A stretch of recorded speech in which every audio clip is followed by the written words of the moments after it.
नमस्ते। आज हम बात करेंगे इंटिमेसी की, मतलब गहरे रिश्तों की। हम एक ऐसी यात्रा पर चलेंगे जहां प्राचीन ज्ञान की गहराइयां मिलेंगी मॉडर्न साइंस की खोजों से, ताकि हम ये समझ सकें कि आखिर ये जो इंसानी रिश्ते हैं ये पनपते कैसे हैं।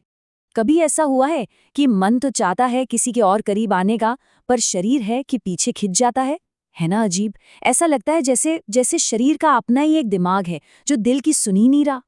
तो चलिए अपनी इस खोज की शुरुआत करते हैं एक बहुत ही फंडामेंटल कॉन्सेप्ट से, काम। ये हिंदू फिलॉसफी का एक ऐसा आइडिया है जो हमारी इच्छाओं के, मतलब डिजायर्स के बिल्कुल सेंटर में है। कभी सोचा है कि सिर्फ जिंदा रहना, सर्वाइवल, इसके अलावा वो क्या चीज़ है जो हमें चलाती है, जो हमें आगे बढ़ाती है? बस यही सवाल हमें काम के असली मतलब तक ले जाएगा। देखिए, काम का मतलब सिर्फ सेक्सुअल डिजायर नहीं है, जैसा कि ज्यादातर लोग सोचते हैं। हिंदू फिलॉसफी के हिसाब से देखें तो ये हर तरह के प्लेजर, एंजॉयमेंट, कनेक्शन और यहाँ तक कि खूबसूरती की तलाश है। अच्छा संगीत सुनना, किसी पेंटिंग को देखकर खुश होना या नेचर की सुंदरता में खो जाना, ये सब काम का ही हिस्सा है। और सोचिए, अगर हम इस नजरिए को अपने रिश्तों में अपनाएं तो वो कितने बदल सकते हैं। और मजे की बात यह है कि काम को जीवन का एक बहुत जरूरी और हेल्दी गोल माना गया है। ये असल में जिंदगी के 4 बड़े मकसदों में से एक है।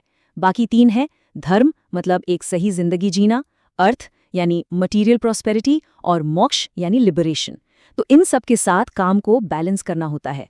ये हमें याद दिलाता है कि भाई, प्लेजर और कनेक्शन जिंदगी के जरूरी हिस्से हैं, इन्हें इग्नोर नहीं करना है। तो ठीक है, अगर काम एक तरह की एनर्जी है, तो सवाल उठता है कि इस एनर्जी से जुड़े कैसे। यहीं पे एंट्री होती है तंत्र की। तंत्र वो फिलॉसफी है जो हमें इस एनर्जी से कनेक्ट होने का एक खास रास्ता दिखाती है। तो तंत्र है क्या? ये हिंदू और बौद्ध धर्म से निकला एक बहुत पुराना दर्शन है, और इसका मकसद है मेडिटेशन, मंत्र और कुछ रिचुअल्स के जरिए स्पिरिचुअल एनलाइटनमेंट तक पहुंचना। तो साफ है, ये सिर्फ सेक्स के बारे में बिल्कुल नहीं है। ये तो जिंदगी को एक होलिस्टिक नजरिए से देखने का तरीका है।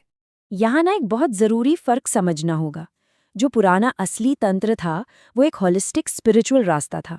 उसका गोल था अपनी अंदर की एनर्जी से जुड़ना और ज्ञान पाना। लेकिन वेस्ट में जो इसका मॉडर्न वर्जन पॉपुलर हुआ है, वो ज्यादातर सेक्सुअल प्रैक्टिस पर फोकस करता है। मतलब ऐसी टेक्निक्स पर जोर देता है जो सेक्स के स्पिरिचुअल और फिजिकल साइड को और बेहतर बना सके। और जब भी इस मॉडर्न तंत्र की बात होती है, एक नाम जरूर सामने आता है: ओशो।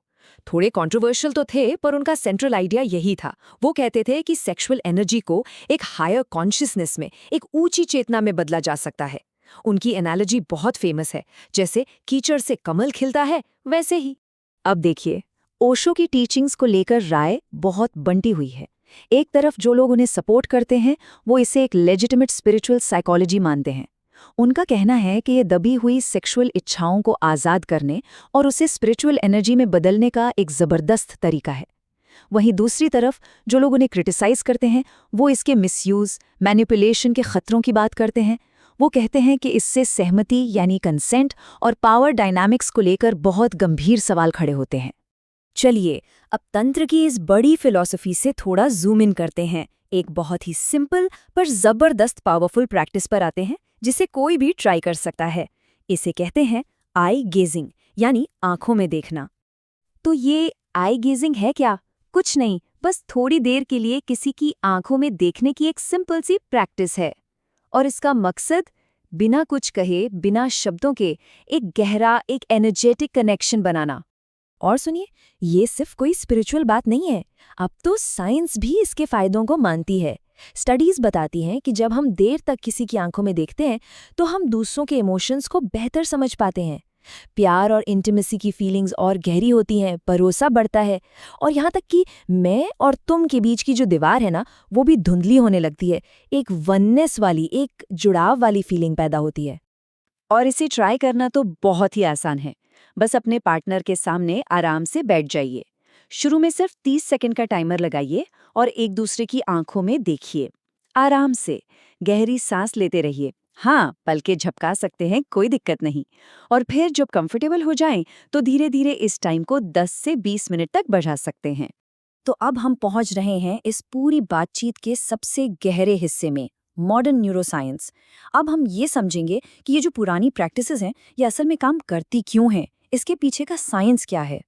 यहाँ एक थ्योरी है, पॉलीवेगल थ्योरी।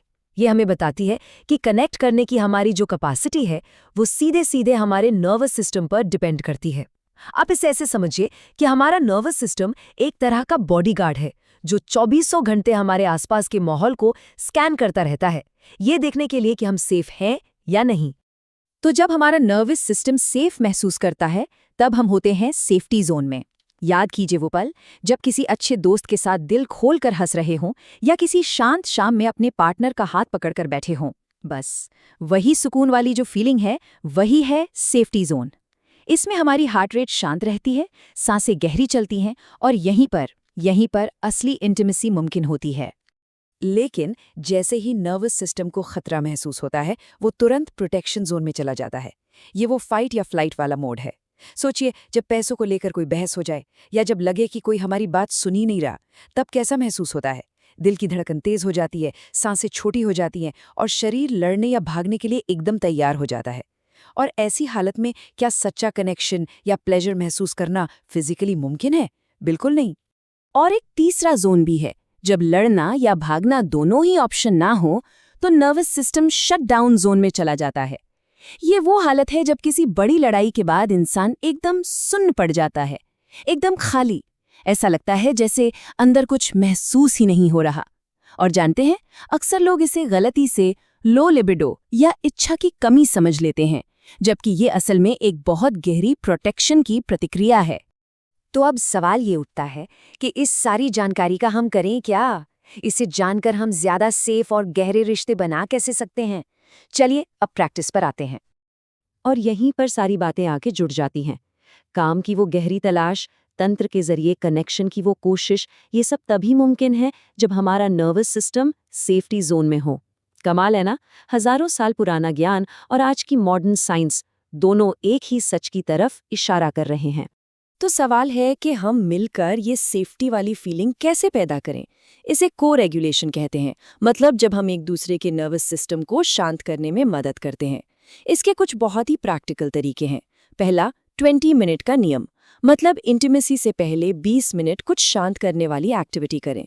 दूसरा है ट्रैफिक लाइट सिस्टम, मतलब green, yellow, red signal use करके बिना बोले अपनी हालत बताना। और तीसरा है पॉज प्रैक्टिस, यानी बीच बीच में रुककर एक दूसरे से चेक इन करना कि कैसा महसूस हो रहा है।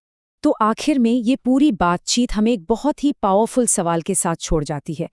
क्या हो अगर गहरे रिश्ते बनाने का राज ज्यादा कोशिश करने में नहीं बल्कि ज्यादा महफूज महसूस करने में छिपा हो?